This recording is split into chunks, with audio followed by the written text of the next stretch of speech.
אלוקינו אל אחד, צדיק השם בכל דרכיו, בחסד במעשיו. שמע ישראל השם אלוקינו אל אחד, אבינו אל אחד. La Torah, les mitzvot, c'est l'antidépresseur.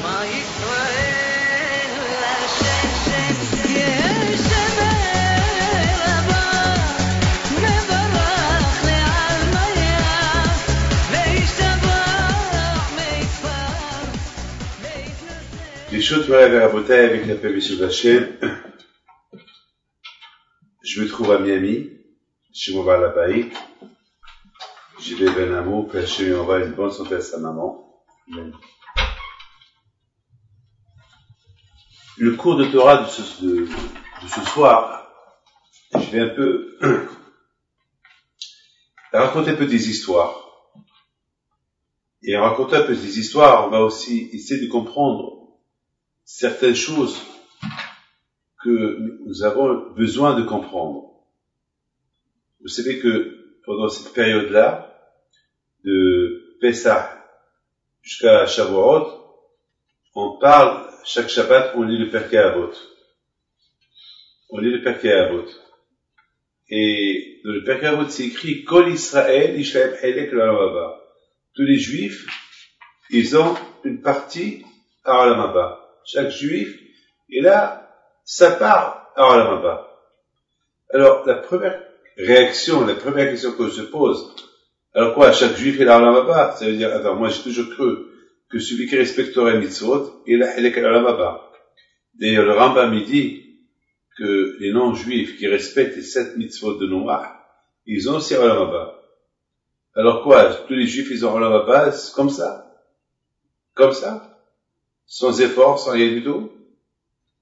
Kol Israël, Yishlaem Helek, Shenemar, Ve'amer Kol Hazeh. Parce que comme le pasuk qui dit, que tout en peuple sont tzadikim. Les Olam et Shoaretz.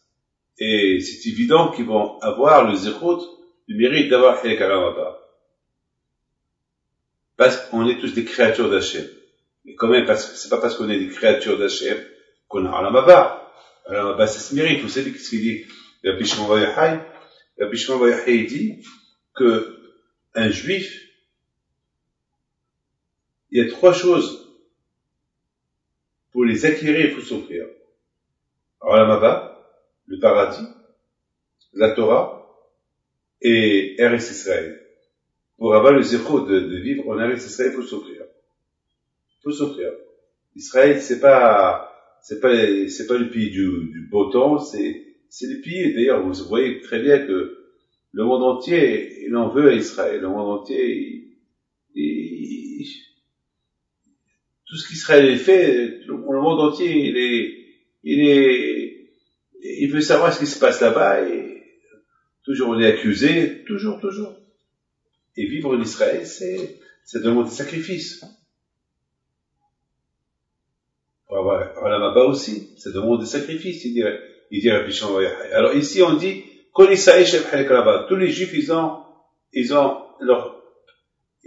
la part à chaque Juif, que tu sois tzaddik ou pas tzaddik, tu as Helek Olam Haba. Comment peut-on comprendre ça? Alors, vous savez, la paracha de cette semaine, c'est la paracha Bechokotai. C'est la paracha si je me trompe pas, c'est la paracha Bechokotai. Dans la paracha Bechokotai, c'est écrit Bechokotai telechu ve'tishmeru atztemotayim. Un passage qui dit qu'il faut s'acharner dans la Torah. Et celui qui s'acharne dans la Torah dit, il faut s'acharner dans la Torah. Quelle est la raison pourquoi Hachem il veut qu'on s'acharne dans la Torah? La Torah ne dit pas pourquoi. La Torah simplement dit, il faut s'acharner dans la Torah. Vous savez que le mot hok, c'est une loi qu'on ne comprend pas. L'étude de la Torah, je ne comprends pas pourquoi il faut l'étudier. Je comprends très bien que j'étudie la faute, j'étudie les lois. Un médecin, ben, il étudie comment il est composé le corps humain. Et selon la spécialité qu'il va étudier, ben, c'est ça qu'il va étudier.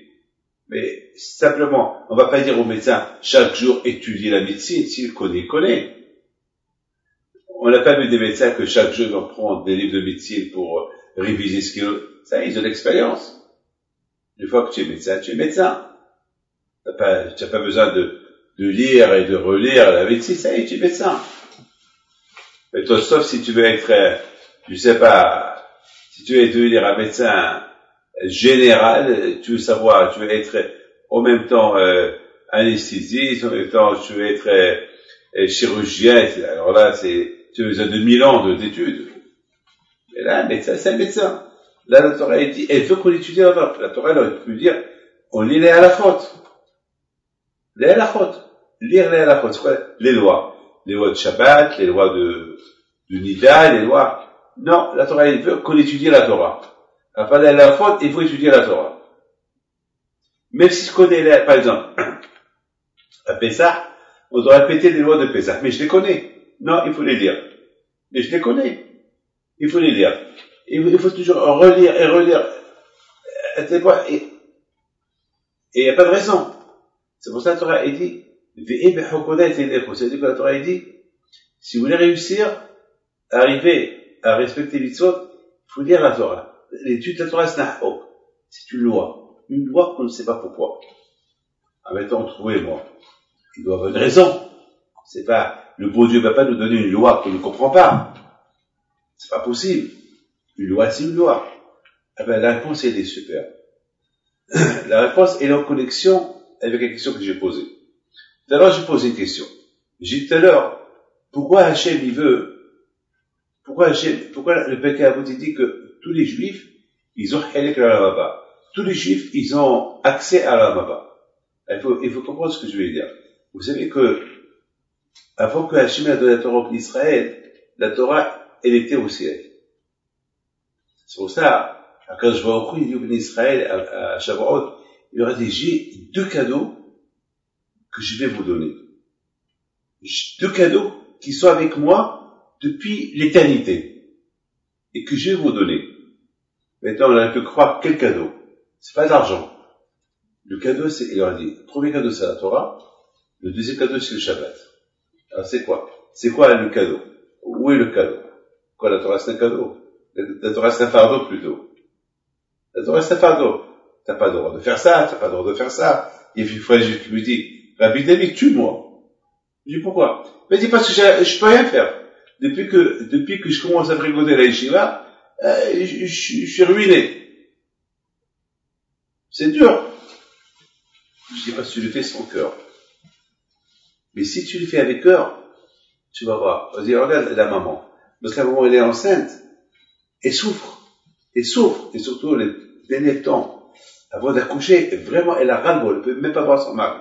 Elle a que son mari, c'est à cause de lui. C'est à cause de lui qu'elle souffre. Et lui, souffre pas. Mais une fois qu'elle accouche, waouh, elle se sent tellement bien. Elle a le bébé dans ses bras, elle adore. Et on lui dit, alors ça valait la peine ou pas? Et il dit, ouais, ben oui, ça valait la peine. Ben, j'ai dit, écoute, c'est de même avec la Torah. La Torah, c'est un fardeau. C'est ce qu'il dit David Améler. David Améler, t'as un mot, Okutov Hashem. David Améler, il dit, au départ, c'est dur. Mais une fois qu'on est dedans, une fois qu'on l'a étudié, on peut pas s'en passer. Elle est super, elle est belle. Tout à l'heure, j'étais dans l'avion en venant de Paris. Dès que j'ai commencé à étudier, des heures et des heures et des heures, je sais que la vie, elle a été, je me suis arrêté. Alors que tout le monde est en train de voir cette télévision, et tout le monde il y avait des gens qui ont déjà vu 2, 3, 4 films. Et moi, je suis arrivé à ma 60e page que j'ai écrit. Et j'étais super content. Ils ont commencé à servir à manger à tout le monde, et j'avais un peu faim, faut dire. J'ai dit non, je ne vais pas arrêter. Parce que le temps qu'on me pose le plateau, et soit qu'on va leur reprendre le plateau, j'ai risque de me déconcentrer. Là, j'ai dit non. Après, une fois que j'étais venu, j'ai pris un café avec un morceau de gâteau. Je suis bien.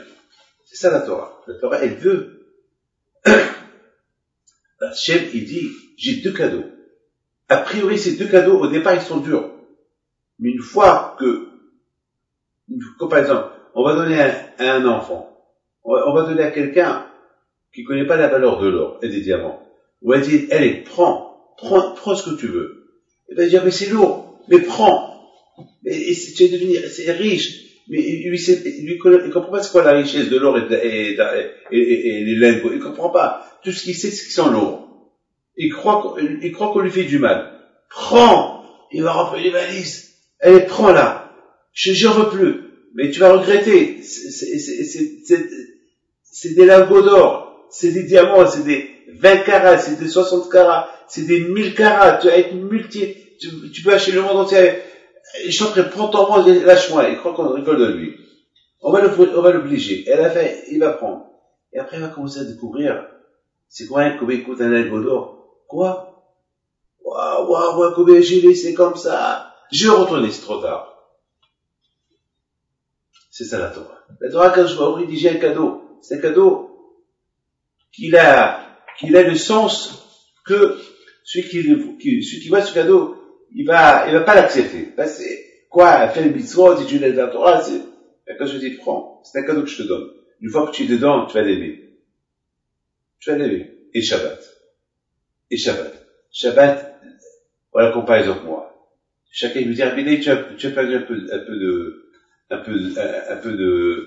tu as migré un peu. J'ai migré un peu et j'ai perdu 10 kilos. C'est vrai. Avant, je pesais 102 kilos. Là, je garde 10 kilos de moins, toujours. Sauf le Shabbat. Le Shabbat, je mange de tout. Et je mange de tout. Parce que le manger du Shabbat, il est super. Il y a un ta'anouk de le manger. Jamais, en semaine, je dors. Jamais. Mais le Shabbat, il faut que je dors. Une demi-heure, 1 heure. Parce que toute la semaine, j'ai pas le temps, j'ai ma tête prise. Le Shabbat, je me sens bien, je suis content, je suis heureux, je me lève tôt le matin, je dors très tard. Alors que tout le monde, le vendredi soir, il tombe de sommeil. Moi, le vendredi soir, j'arrive pas à dormir. C'est le seul moment que je peux étudier sans que le téléphone me dérange. Et j'ai un plaisir, je dors quelques heures, c'est tout. Mais tu peux pas savoir ce que je sens le Shabbat. Et l'angoisse commence lorsque la fin du Shabbat approche. Et les gens me disent, Rabbi David, tu t'es reposé Shabbat, mon plus gros repos Shabbat, c'est l'étude. Et les cours de Torah que je fais. Et vraiment, je sens le cadeau que Dieu nous a donné. Parce que le Shabbat, le manger, il est bon. Il y a le goût de le manger, le goût de le sommeil, lorsqu'on dort, le goût en tout, le goût de la synagogue, le goût de la Torah. C'est un tout. Je vous en pardonne beaucoup de fois, je ne prépare pas les cours de Torah le Shabbat. Et parce que le Shabbat, il est super, il est kadosh, la Torah, elle vient de ma bouche comme ça. Et les cours se font, ils se font d'une manière extraordinaire. Moi-même, je ne comprends pas. Donc, je peux dire que Dieu nous a donné 2 beaux cadeaux. Shabbat et la Torah. Mais maintenant, on comprend très bien pourquoi la Torah, Hachem, il veut qu'on étudie la Torah. Pourquoi la Torah, elle s'appelle Hok. Elle s'appelle une loi. Parce que, il n'y a pas de raison pourquoi il faut l'étudier. Il n'y a pas de raison. La Torah, elle s'appelle Hok. C'est quoi la Hok, par exemple, la femme qui va au mikvé. Pourquoi elle doit aller au mikvé? C'est une loi. C'est un Hok. Par exemple, la femme, elle peut se doucher avec toute l'eau du monde, elle peut prendre toute l'eau du monde sur elle, et les nida. Il faut qu'elle descende dans un mikvé, où il y a là-bas 40 mesures. Pourquoi? On ne sait pas pourquoi. Oh, le cochon. Pourquoi il ne faut pas le manger? Il est bon. Il est très bon le cochon.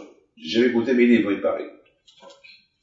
Il est très bon. Par exemple, le Rambam, il dit, on n'a pas le droit de dire, c'est pas bon le cochon. Pourquoi? Parce qu'il est bon. Et pourquoi on n'a pas le droit de manger? Hachem, il a dit qu'il ne faut pas le manger. Ok.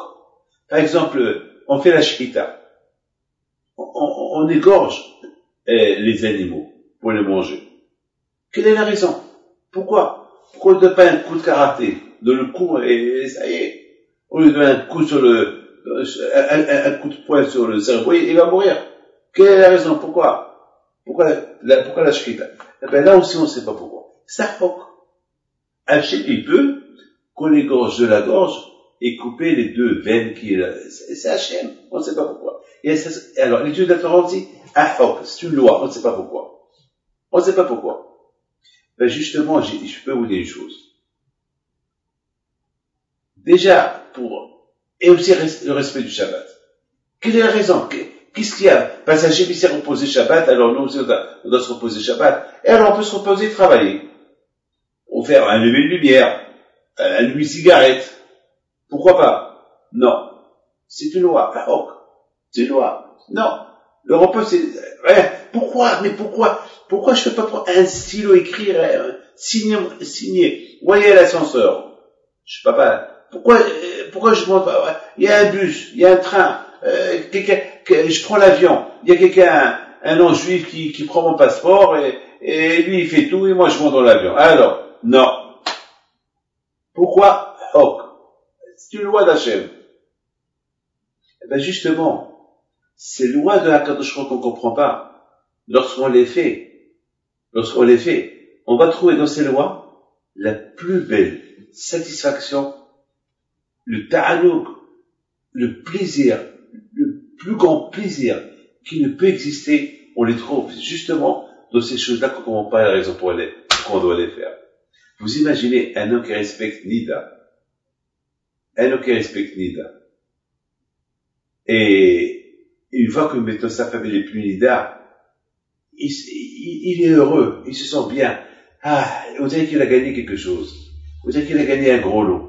Oh Hachem. Imaginez quelqu'un qui veut faire une faute. Il la fait pas. La joie qu'il a pas fait. On n'a jamais vu quelqu'un qui était content d'avoir fait une faute. Le contraire. C'est parce qu'il n'a pas fait, c'est là qu'il va être content. Grâce à Dieu, je l'ai pas fait. On voit que Bedavka, uniquement dans les choses qu'on ne comprend pas les raisons pourquoi il faut pas les faire, et lorsqu'on ne les fait pas, parce que même qu'on ne comprend pas pourquoi on les fait, on est super content que des mitzvot, qu'on connaît les raisons pourquoi il ne faut pas les faire, c'est extraordinaire. Et bébé, c'est la raison pourquoi quand je m'en dit, il faut s'acharner dans la Torah. Il faut l'étudier. Quelle est la raison? C'est un cadeau. Quel cadeau? Goûtez-le. Faites ce que je vous dis. Et vous allez voir. Effectivement, toutes les mitzvot qu'on ne comprend pas pourquoi il ne faut pas les faire, lorsqu'on les fait, on est super content. Le plaisir, il est énorme. Donc, quelque part, et c'est de là qu'on voit la grandeur de la Torah. Mais il faut savoir, cette Torah, elle vient d'où? Son origine d'où? L'origine de la Torah, c'est du ciel. Et c'est la raison pourquoi quand je vais dire mon Shabbat, tu montes, et je te donne un cadeau. Parce que je peux pas te donner ce cadeau-là, parce que c'est une question qui se pose. Pourquoi quand je vais pas donner la Torah à mon Shabbat, lorsque mon Shabbat, il était en bas? Pourquoi quand je vais au Chou, il a dit à mon Shabbat, monte chez moi au ciel, et je te donne la Torah? Je t'ai jamais posé cette question. Il aurait pu que je vais au Chou. Il aurait pu que je me dise à mon Shabbat, Moshe, c'est pas peu que tu te déranges, voilà la Torah. Prends les 2 tables de la loi, et voilà ce qui écrit, voilà la Torah, et il fallait pas que mon Shabbat, il monte là-haut, 40 jours, 40 nuits. Quelle est la raison? Pourquoi? Justement, Akadosh Baruch Hu, il a voulu que Moshe Rabbeinu, il voulait que les bénis Israël, ils méritent la Torah lorsqu'ils vont montrer qu'ils font un sacrifice. Et monter au ciel, c'est un sacrifice. Parce qu'il faut affronter les anges. Comme tu as vu, on a vu que les anges, ils ont fait la guerre à Moshe Rabbeinu. Pourquoi tu es venu là? Je suis venu pour recevoir la Torah. Quoi, la Torah? Ils ont voulu le brûler. Donc, quelque part, il s'est donné, il a fait un sacrifice. Donc, quand je lui ai dit, puisque tu as fait un sacrifice, je t'adore. Parce que, une chose qu'on donne gratuitement à quelqu'un, on peut la faire. Quelqu'un qui gagne au loto. De la même façon qu'il a gagné au loto, il peut tout perdre. Mais quelqu'un qui travaille dur pour gagner l'argent qu'il a gagné, il va faire attention comment le dépenser. On a vu des gens qui gagnent l'argent facilement, ils les perdent facilement. Les gens qui ont gagné l'argent avec des difficultés, ils ont préservé. Ils font attention. Ils ne dépensent pas aussi vite que les autres. De même, à Kadosh Baruch Hu, il a voulu que l'Ibn Israël sèche, il aurait donné la Torah. Mais on comprend pourquoi Kadosh Baruch Hu, il a voulu que l'Ibn Israël, il souffre pendant 400 ans, en Égypte. Pour que l'Ibn Israël, ils prennent conscience de la souffrance d'être esclaves de Paro, et maintenant ils vont changer de Paro pour être esclaves à Akadosh Baruch Hu. Ils vont voir la différence. Quel esclavage est la meilleure? Être esclave de Paro ou être esclave d'Hachem? Servir Paro ou servir Hachem? Servir Hachem, tu gagnes toujours. Servir Paro, tu perds. Servir Hachem, tu gagnes. Servir le Sahara, tu gagnes, tu perds. Servir la Torah, tu gagnes. Et c'est la raison pourquoi Akadosh Baruch Hu, il a voulu que Moshe Rabbeinu monte dans le ciel pour, lorsqu'il fait descendre la Torah, il peut dire, eh ben, j'ai ce cadeau-là que j'ai reçu dans le ciel, je l'ai gagné parce que je me suis sacrifié. Étant donné que je suis le messager de tous les bénis d'Israël, donc je représente tous les Juifs. Donc c'est comme tous les Juifs, ils ont fait un sacrifice pour cette Torah-là. Et maintenant, donc l'origine de la Torah, c'est quoi? C'est Olam Haba. Maintenant, on comprend. Quand Israël, chaque Juif, il fait partie de Olam Haba. Il est parti à Olam Haba. Lorsqu'il étudie la Torah qu'il est venu de Olam Haba, lorsqu'un homme il est attaché à la Torah qu'il est venu de Olam Haba, alors il a Olam Haba. Parce que, cette Torah-là que j'ai donnée main, elle vient de Olam Haba. Elle est venue, Moshe Rabbeinu, il a fait descendre de Olam Haba ici. Donc, lorsque je suis attaché à cette Torah qui vient de Olam Haba, alors je fais partie de Olam Haba. Après 120 ans, j'ai Olam Haba. Mais si je fais pas attention à cette Torah-là qui est venue de Olam Haba, et je l'étudie pas, elle n'y a rien du tout, eh ben, je fais pas partie. Donc, je fais pas partie. Maintenant, c'est pour cela, avant qu'on commence à étudier la Torah, il faut réparer les qualités, les mauvaises qualités. C'est pour cela, le Pirkei Avot, c'est des conseils comment on doit vivre. Par exemple, il y a quelqu'un dans le Pirkei Avot, il a une phrase, une très belle phrase. Il dit, Velo hamavé ba'asatim hakim. C'est pas celui qui s'acharne dans les business qui devient intelligent.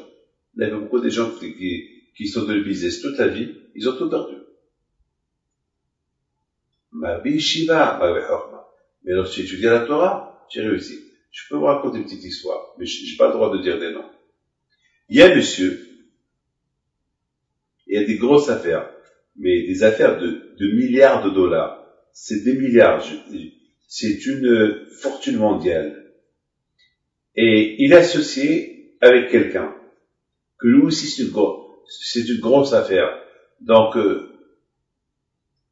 ils sont même pas, pour vous dire, ils ont tellement des sociétés, ils sont tellement riches, que le monde n'est pas au courant que c'est des grosses fortunes, qu'ils représentent parmi les plus grands fortunés, mais personne n'est au courant de ça. Maintenant, ils ont un grand problème. Donc, ils ont pris des avocats, des centaines d'avocats. Et finalement, cette semaine, ce vendredi-là, il y a certains avocats qui viennent des États-Unis, je ne peux pas vous dire où, ils vont se rencontrer et il va payer à ces 3-4 avocats 10 millions d'euros. 10 millions d'euros. Et je discute avec lui. Et puis, j'ai dit, cette stratégie que vous êtes en train de prendre, monsieur, avec vos avocats, elle va vous amener à la ruine. Vous allez tout perdre. Et je suis pas d'accord. Et j'ai commencé à lui donner des conseils. J'ai dit, écoute, demande vos avocats ce que je suis en train de vous dire. Le vendredi matin, il m'appelle. Les avocats, ils veulent vous rencontrer. Ils comprennent pas comment tu as bien saisi l'affaire et tes idées, ils doivent vous rencontrer. Alors, j'ai commencé à réfléchir.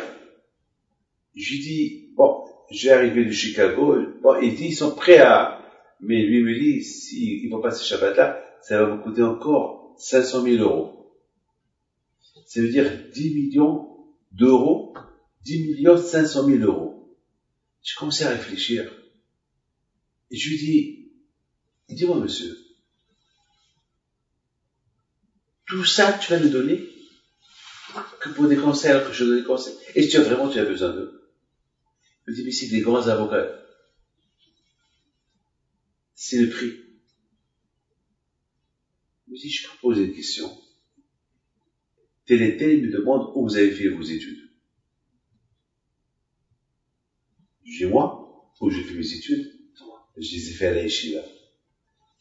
J'ai jamais appris à écrire. J'ai jamais été à l'école pour apprendre à lire, à parler les langues. Tout seul, j'ai appris à écrire l'anglais, à parler l'anglais, à écrire le français, à parler le français, et parler avec des rois, des présidents, et je sais comment avec chacun, comment je dois parler. Et j'ai fait que la Torah. Dans la Torah, celui qui peut comprendre la Torah, peut tout comprendre. C'est écrit dans Pirkei Avot. Haforva, ve'aforva, dekulaba. Ce que tu veux, tu l'as dans la Torah. Je suis psychologue. Je suis dans les finances. Je suis docteur. Je suis tout. Je suis tout. Mais j'ai pas de thérodote.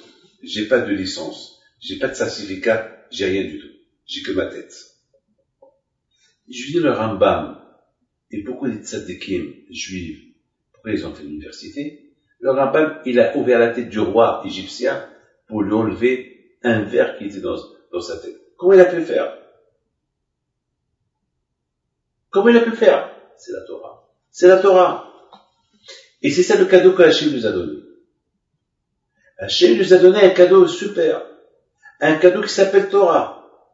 Un cadeau qui s'appelle Shabbat. Shabbat, on se déconcentre de l'extrait du monde. On repose la tête. Regarde aujourd'hui. Aujourd'hui, les gens, ils n'ont même pas de téléphone de rester en famille. Chacun dans un coin avec son téléphone. Chacun dans son coin avec sa télévision. Chacun dans son coin avec son internet. Chacun dans son coin. Il n'y a même pas le temps. Il n'y a même pas, la femme, elle fait pas à manger. Et l'homme, il n'apporte pas la panassa. Et les gens sont perturbés. Et les gens sont aujourd'hui, les gens, ils ont même pas besoin d'aller au casino, jouer au casino. De l'internet, ils jouent déjà. Aujourd'hui, tu as tout ce que tu veux, il vient jusqu'à chez toi à la maison. C'est de la folie. Alors, avant, pour avoir quelque chose, il fallait aller chercher. Aujourd'hui, alors, étant donné qu'il y a une facilité aujourd'hui, alors tu as plus le temps. Cette facilité, et t'as enlevé le temps. Et t'as détruit ton temps. Et tu es plus toi-même. Et cette facilité, elle nous a rendus fainéants, elle nous a éloignés de Dieu, elle nous a, au moins il y a Shabbat. Shabbat, il nous remet en question. Shabbat, il nous redonne un peu de liberté. Et d'être un homme, au moins. Le Shabbat, on est des hommes. Et peut-être, grâce au Shabbat, l'influence du Shabbat, elle peut nous aider à progresser dans la semaine. Et nous donne un punch, un push, une énergie. Il y avait quelqu'un vous savez, aujourd'hui, il y a des boissons hyper énergiques. Des boissons que les gens, ils boivent. Et j'ai quelqu'un qui boit 3, 4, 5 par jour. Et c'est dangereux, pas bien pour le cœur. Il dit, Rabbi David, je suis tellement fatigué, je suis obligé. Je dis, ça veut dire que tu forces. Je dis, ça donne l'énergie, mais ça te casse ça détruit ton corps. Et je lui dis, commence à faire la prière le matin. Mais fais-la bien, mot à mot. Il dit, Rabbi David, c'est pas bon. Je te dis, tu vas voir, le matin, lève-toi et fais bien la prière. Mais tu es à tes téléphones, tu te réveilles, tu réponds à personne. Tu vas et tu fais ta prière. Et tu vas voir c'est quoi l'énergie. Je la parle là. Alors je me lève le matin à 5 heures du matin pour donner un cours. Je suis super bien toute la journée. Mais lorsque je me réveille le matin pour voyager, je suis fatigué toute la journée. Mais lorsque je me réveille le matin pour faire une mitzvah, je suis super toute la journée. Ça me donne une énergie foncée. Alors maintenant, on comprend très bien cette belle paracha de Be'okodai. Be'okodai Teleru. Hachem, il veut qu'on s'acharne dans la Torah. Parce qu'Hachem, il sait que l'homme, il peut progresser. L'homme peut arriver avec les d'Hachem à des niveaux très élevés uniquement lorsqu'il fait quelque chose sans comprendre pourquoi il l'a fait. Et si lorsqu'Hachem il voit que quelqu'un, il écoute, il fait des choses sans comprendre pourquoi il les fait, là, quand je crois, il va lui faire goûter, c'est quoi le cadeau qui est caché dans ce qu'il lui a donné. Maintenant, on comprend une chose qui est extraordinaire. Vous savez, il y a des choses qu'on ne peut pas comprendre. Les choses d'Hachem, on ne les comprend pas. La vie, elle est dure. Vous savez, d'ailleurs, ce cours de Torah, je le dédie à la jeune fille, là, qu'elle est décédée à Dil, la pauvre, que le jour de la Mimouna, elle a invité toutes ses copines, et que le lendemain, elle devait faire une petite opération banale, esthétique.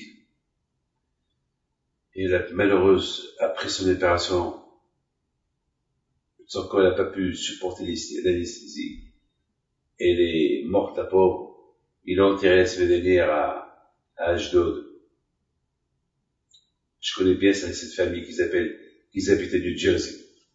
Ça fait un boule de neige, ça fait un boom en Amérique, à Brooklyn et à Deal, dans tout le New Jersey, de cette jeune fille, qui était jeune. D'ailleurs, sa soeur doit se marier dans 2 mois. Et la pauvre, ça a réveillé tout le monde pour faire teshuva. Peut-être pas qu'ils ont ouvert un site internet pour que les gens, ils s'associent, que chacun il prend les Nishmata, une mitzvah à faire. Il paraît qu'il y a des milliers de jeunes filles qui sont inscrites et qu'ils ont pris sur eux. Une fois, j'ai dit, est-ce qu'on a besoin qu'il nous arrive des malheurs comme ça pour qu'on se réveille? Quand par exemple, il y a une fille, il y a beaucoup de filles qui commencent à s'habiller de tsnirut. Parce que tsnirut, ils savent pas pourquoi. Il y a beaucoup de filles qui me disent, mais c'est mieux de mettre un pantalon que de mettre une jupe, puisque le pantalon, ça couvre le corps. Je dis, mais la Torah, elle dit, la femme, elle n'a pas le droit de porter des vêtements d'un homme. Et l'homme, il n'a pas le droit de porter des vêtements d'une femme. C'est une loi. C'est une loi. Et c'est tout, c'est une loi. Et c'est pas la peine de chercher pourquoi. Alors, elle m'a dit, d'accord, je fais. Et alors, je lui dis, et pourquoi je veux le faire? Là, elle est morte, cette jeune fille. Et si cette jeune fille-là, elle serait pas morte, qu'est-ce qu'on aurait dit? Tu vois, donc malheureusement, parfois, quand je vois qu'on malheureusement, il prend des sacrifices pour rendre les gens b'tchouva, pour que les gens, ils font des chouva. Malheureusement. Parce qu'Hachem, il voit qu'on ne prend pas conscience des cadeaux qu'il nous a donnés. Alors, qu'est-ce qu'il fait, Hachem? Il prend un cadeau. Il prend une âme. Cette âme-là qu'il a donnée en cadeau à ses parents. Il la prend. Comme ce couple-là, Wiesmann, qui sont partis au Maroc pour passer la fête de Pessah, les pauvres, et les deux, ils sont morts de l'explosion. Et j'ai assisté à leur enterrement la semaine dernière. Et pourquoi les pauvres? Pourquoi un beau couple, ils étaient les deux, ils s'adoraient les deux, ils étaient religieux tous les deux, et la femme, elle s'occupait des jeunes filles pour les prendre au mikvé et leur donner le goût du mikvé. Elle leur expliquait, elle était mignonne, et alors les filles lui disaient, et demandaient à cette femme, et vous allez au mikvé? Oui, je vais. C'est beau le mikvé. Le mikvé, ça nous purifie. Et pourtant, on connaît même pas pourquoi on doit aller au mikvé. Mais regarde qu'est-ce qu'elle dit, ça purifie. Ça nous donne, ça soulage, etc. Et malheureusement, elle est morte. Ils sont morts tous les deux. Vous savez, il y a une belle histoire que je vais vous raconter, une super histoire que j'ai écoutée. L'une des plus belles histoires que j'ai écoutées. Et puis une fois, un monsieur, il avait pas à se marier. tous les shidduchim, toutes les présentations qu'ils lui ont fait, ça marcha parce qu'il avait des traces dans le visage. Il avait été un peu défiguré.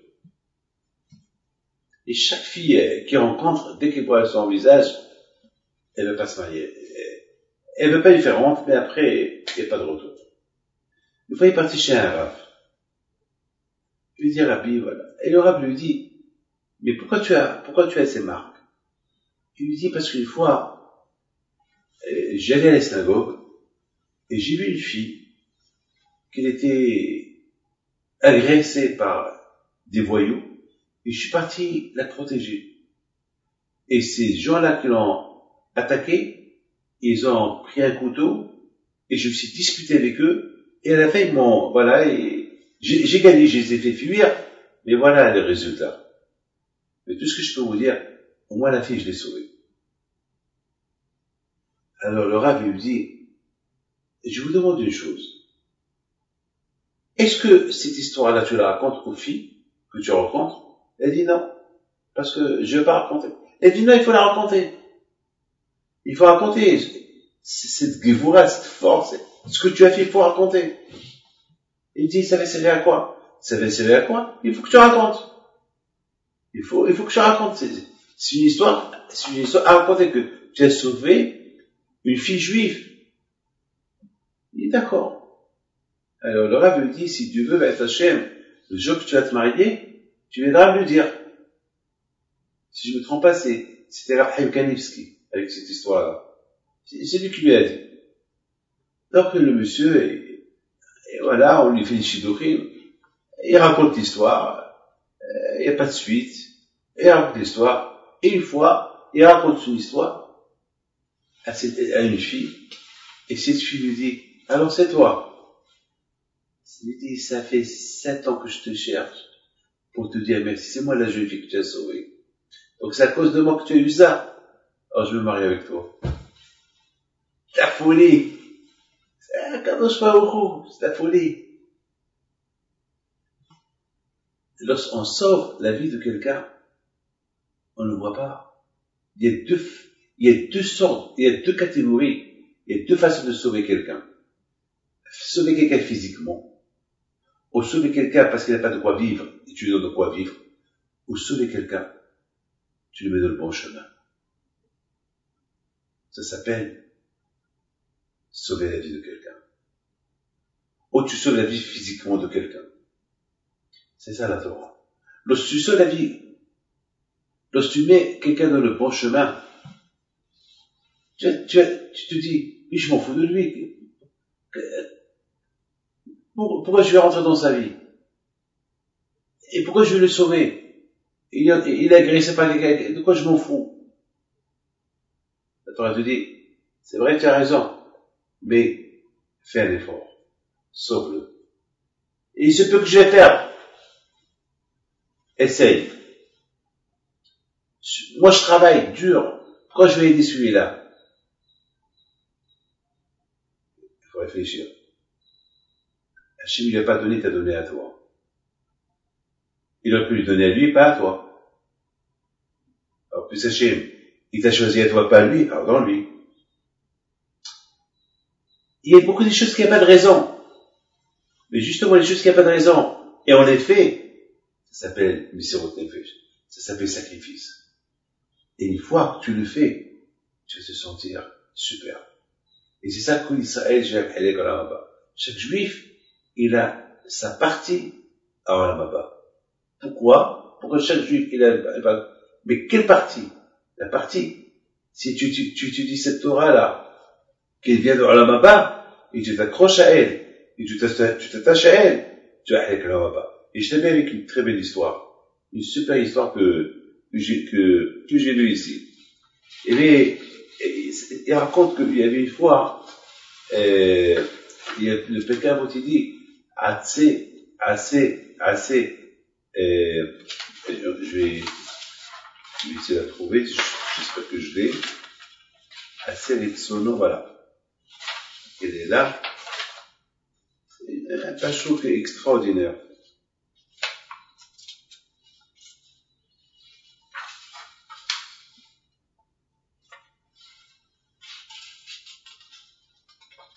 il y a le Beth Israël, il pose une belle question. Bon, j'ai donné la même réponse que lui aussi, il a dit. Il dit, pourquoi on fait Pesach Sheni? Et pourquoi on fait pas Pesach, Shavuot Sheni, ou Sukkot Sheni?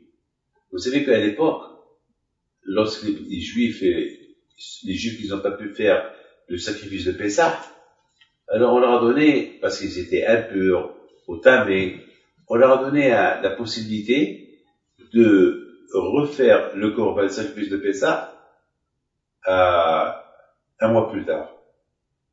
C'est à peu près vers la Hiloula de Abimé à la messe. On l'appelle Pesach Sheni. Vous êtes au courant? Pesach Sheni. Je parle de l'époque. Alors, il dit, alors pourquoi? Il y a aussi des sacrifices qu'on apporte à Shavuot. Il y a des sacrifices qu'on apporte à Sukkot. Et pourquoi quelqu'un qui est impur, on lui dit pas d'apporter ces sacrifices-là un mois plus tard? Pourquoi il peut aussi les apporter? Quelle raison? Alors, lui, il donne la réponse que j'ai pensée. Bon, frère, chez moi aussi, j'ai pensé. Je dis parce que celui qui veut réussir, il faut qu'il demande. Les Juifs, à l'époque, lorsque les Juifs, après ils ont quitté l'Égypte, les Juifs qui étaient impurs, parce que la Torah dit que le Corban, comme on appelle ça, il faut le faire lorsque tu es pur. Lorsque tu n'es pas pur, il ne faut pas le faire. Alors, ça veut dire que, ils ont dit à Moshe Rabbeinu, mais c'est pas de notre faute qu'on est impur, et quand même, que le bon Dieu nous donne une chance. Alors quand je leur ai dit, puisque vous l'avez demandé, alors je vous donne la possibilité de la faire un mois plus tard. Alors ça veut dire que tout ce que le juif il demande, il a une réponse. Mais lorsque tu ne demandes pas, tu n'as rien du tout. Par exemple, si je t'invite et tu as faim, et tu ne demandes pas que tu as faim. Par exemple, on va manger dans 2 heures, dans 3 heures, et tu dis pas que tu as faim. Alors tu perds. Mais si tu dis j'ai faim, alors viens c'est toi, j'ai chose à manger. Alors là aussi, le fait que les ministres ils ont dit à Moshe, parce qu'on est impur, on peut pas faire le sacrifice. Ah, puis je vous demande, je vous donne. Ça veut dire que la Torah, faut toujours être à la recherche. Faut toujours être celui qui la recherche. N'attends pas que la Torah elle vienne, comme on dit.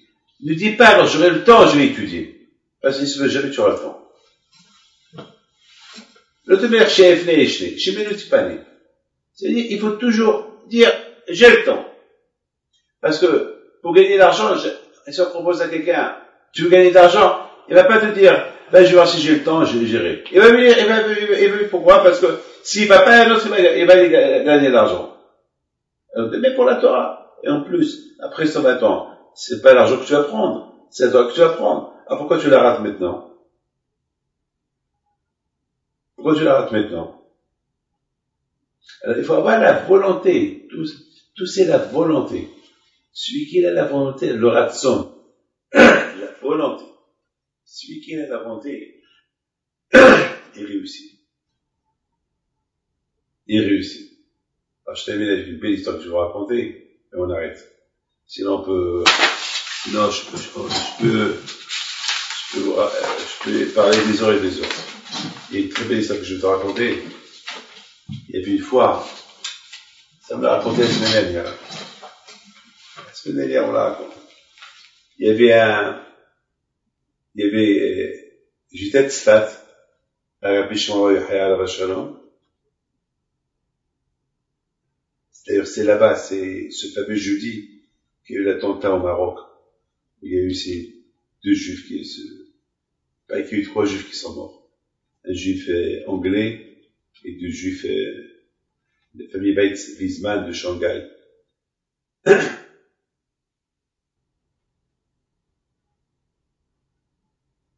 Il me raconte, il me dit Rabbi David, c'est un qui s'appelle Rav Moshe ici qui m'a raconté. Il me dit Rabbi David, je vais te raconter une super histoire que j'ai écoutée cette semaine. Je dis quoi? Il dit l'année dernière, ils sont venus chez vous 2 personnes. Ils avaient un problème. Et vous leur avez donné une bracha. Et vous leur avez dit qu'il y aura des bonnes nouvelles. Alors, un vous a donné 200 shekels. Et un vous a donné 800 shekels. Alors je dis, il me donne, il me donne une broche. Je ne sais pas ce que les gens me donnent. Il me dit, et cette semaine, ils sont venus vous voir encore. Je dis, je ne me rappelle pas. Mais tout ce que je peux vous dire, c'est que avant qu'ils soient rentrés chez vous, ils sont rentrés, ils sont venus pour vous dire merci, parce que la bracha que vous leur avez fait l'année dernière, grâce à Dieu, elle a réussi. Donc, ils ont décidé de venir te dire merci. Mais maintenant, ils ont commencé à discuter, et les deux, ils ont pensé vous redonner la même somme qu'ils vous ont donné l'année dernière. Un 200 shekels et un 800 shekels. Et à un moment donné, avant qu'ils soient rentrés, ils ont dit, pourquoi on est obligé de lui donner 200 et 800 comme l'année dernière? On l'a déjà donné l'année dernière, c'est pas fait qu'on lui donne. On donne cet argent à quelqu'un d'autre. Alors je lui dis, bon, je lui dis, ah oui, l'histoire. L'histoire, maintenant je te raconte l'histoire. Ben, c'est eux qui sont venus ce soir m'ont raconté toute cette histoire-là. Alors qu'est-ce qui s'est passé? Elle dit que ils veulent revenir vous voir demain. Elle dit oui, pourquoi? Parce que c'est ce qui s'est passé lorsque les deux sont sortis de chez vous. Chacun a pris sa route. Mais le soir, ils se sont rencontrés les deux et ils ont commencé à se regarder et ils ont dit quelle bêtise on a fait que ce matin on n'a pas donné des 200 shekels, que j'ai pas donné 200 shekels. L'autre lui dit moi aussi je regrette pourquoi j'ai pas donné les 800 shekels. Alors là il dit pourquoi? Il dit parce que au lieu de déjeuner j'étais arrêté par la police. Alors j'ai fait une petite bêtise, ils m'ont fait une amende de 200 shekels. Donc elle a commencé à rigoler. Elle a dit moi aussi j'étais arrêté par la police et on m'a fait une amende de 800 shekels. Folie. Alors il se dit dommage. On les aurait donnés à Rabbi David. On l'a pas donné, on les a donnés à la police. Et maintenant, il faut qu'on va chez lui, mettons, demain, pour qu'on lui demande pardon, et on va lui redonner ce qu'on devait lui donner, dommage. Pour vous dire, parfois, dans la vie, il faut réfléchir. Lorsque tu penses faire une bonne chose, il faut la faire. Il faut la faire. Tu penses faire une bonne chose, tu penses faire tzedaka, il faut la faire. C'est pas tu penses faire tzedaka, et après tu regrettes, non, je la fais pas. Le contraire. Tu penses faire une bonne chose, et tu la fais, tu gagnes. Ah, tu as un plaisir, je suis content, je suis bien. Alors tu l'as pas fait, ouais, tu l'as perdu. Pourquoi? Maintenant, si tu penses faire une bonne chose, et tu l'as pas fait parce que ça s'est pas présenté la chose, tu dis, demain, je veux me lever pour aller à la prière, et la montre, elle a pas sonné. Alors, quand je crois au il dit, bon, il considère comme si tu as été à la prière. Parce que c'était pas de ta faute. Mais si tu dis demain, je vais aller faire la prière, et le lendemain, le réveil, il te réveille, et tu vas pas dire, bon, j'ai pensé.